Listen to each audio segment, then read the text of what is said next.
જોઈ લઈને આ ક્લાસ ફ્રીક્વન્સી લખાય બરાબર છે.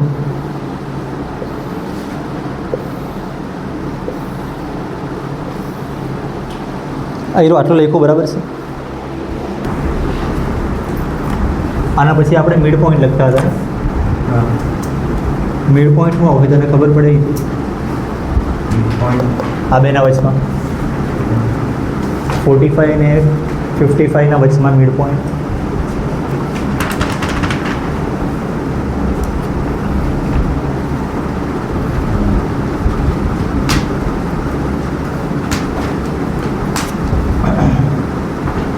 ફિફ્ટી આવશે ને?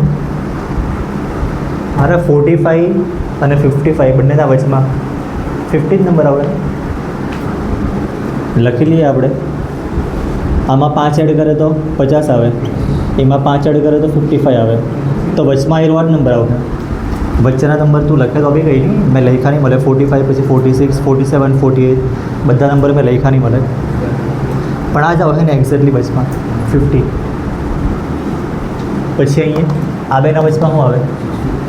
60, અહીંયા 70, અહીંયા 80 ને અહીંયા 90.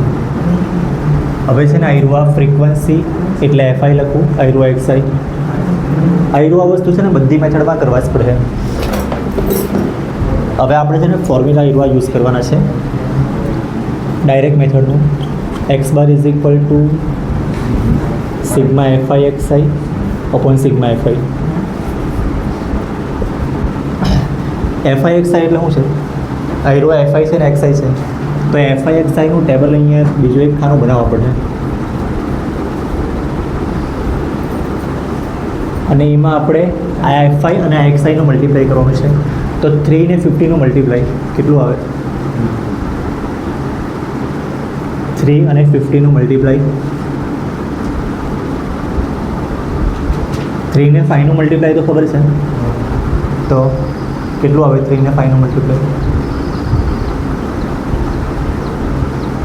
15.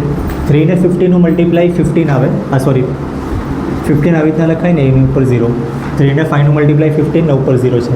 હવે આ બે નંબરનું મલ્ટીપ્લાય હા 1 ને 6નું મલ્ટીપ્લાય 6. હવે આ 0 0 બી છે ને, એટલે 600. આ બે નંબરનું મલ્ટીપ્લાય 77 અને એના પર આયરો આ 0 છે. આ બે નંબરનું મલ્ટીપ્લાય 8 અને 8નું મલ્ટીપ્લાય 8 ઇઝ 64 આવે, એના પર આયરો આ 0. 3 ને 9નું મલ્ટીપ્લાય 27 આવે અને એના પર આયરો આ 0. હવે સિગ્મા એફઆઈ એક્સઆઈ છે ને, એનો મતલબ આનું એડિશન કરવા પડે આ બધાનું. તો આયરુઆ તો 0 0 જ છે ને આ બધું. પછી આ બધાનું એડિશન 5 7 4 7 22 આવે. 22 નહીં આવે, ચેક કરની બરાબર. 5 7 4 ને 7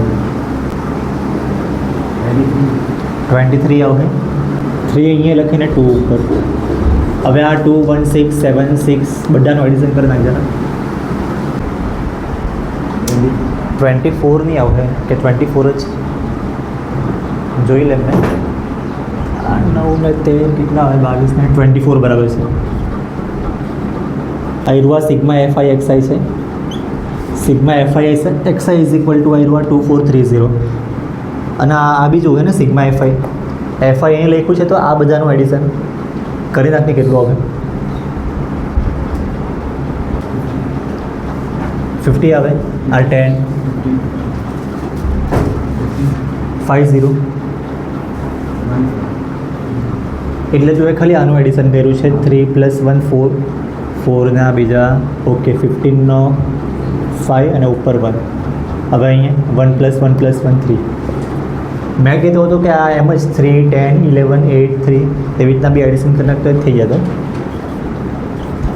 ચાલ નહીં કંઈ નહીં. સિગ્મા એફઆઈ આયરુઆ છે બસ. પછી ફોર્મ્યુલા મૂક્યું છે અને સિગ્મા એફઆઈ એક્સ આયરુઆ છે 2430 અને સિગ્મા એફઆઈ આયરુઆ 35. ત્યારે હવે આ બેનું ડિવાઈડ કરે એટલે આન્સર મળી જાય. પણ 35નું ટેબલ તને નહીં આવડે ને, તો શું કરવાનું?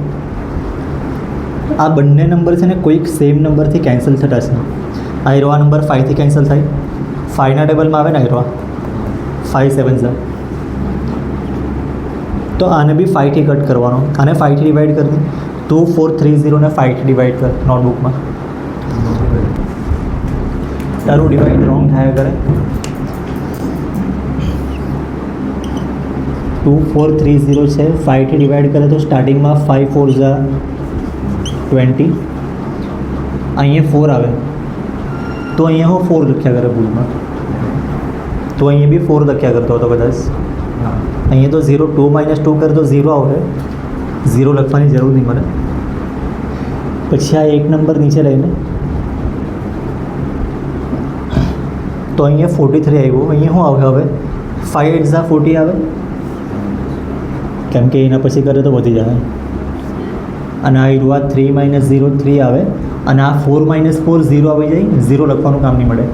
આ એક હજી એક નંબર નીચે લેવાનો છે. અને હવે 5 6 ઝા 30, તો અહીંયા આ 486 આન્સર આવે આનો. જો હવે ઉપર 486 છે, નીચે 7 છે, 7નું ટેબલ આવડે ને, તો 486 ને 7થી ઇઝીલી ડિવાઈડ થઈ જાય. 486 ને 7થી ડિવાઈડ કરે નોટબુકમાં.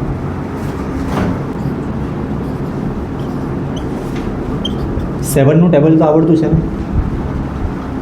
સ્ટાર્ટિંગમાં હું 7 એક નંબર આવ્યો, આ નંબર તો 7 કરતાં બી નાનો છે, એટલે આ બંને નંબર તારે હાથે લેવા પડે.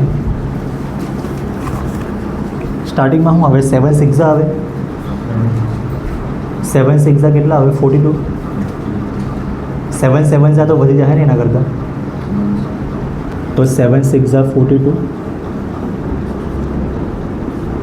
આ બાજુ મેં કરી દે. 7 6 ઝા 42 માઇનસ કરે તો અહીંયા 6 ને પાછો 6, 8 - 2 6 આવ્યો ને, આવ્યો આ 6 નીચે. હવે હું આવે 7 7 9 ઝા 63, માઇનસ કરે તો 3 ના બાજુ તો 0 આવે. હવે નંબર્સ અહીંયા મળે જ નહીં, તો અહીંયા પોઈન્ટ પછી આ બધા 0 0 હોય, તો આ 0 નીચે આવશે, અને આ પોઈન્ટના ઉપર પોઈન્ટ. પછી હું હવે 7ના ટેબલમાં આવ્યો 30, 7 4 ઝા 28, માઇનસ કરે તો 2 આવશે, અને આ 0 નીચે. પછી 7 2 ઝા 14, 20 - 14 6 આવશે, અને અહીંયા જે 0 હોય એ અહીંયા નીચે. અને 7ના ટેબલમાં હવે આવ્યો 7 8 ઝા 56 આવે. આવી રીતના આવ્યા કરે, પણ આપણો પોઈન્ટ પછી આ 2 3 ડિજિટ લખ્યા છે એટલે ચાલી જાય.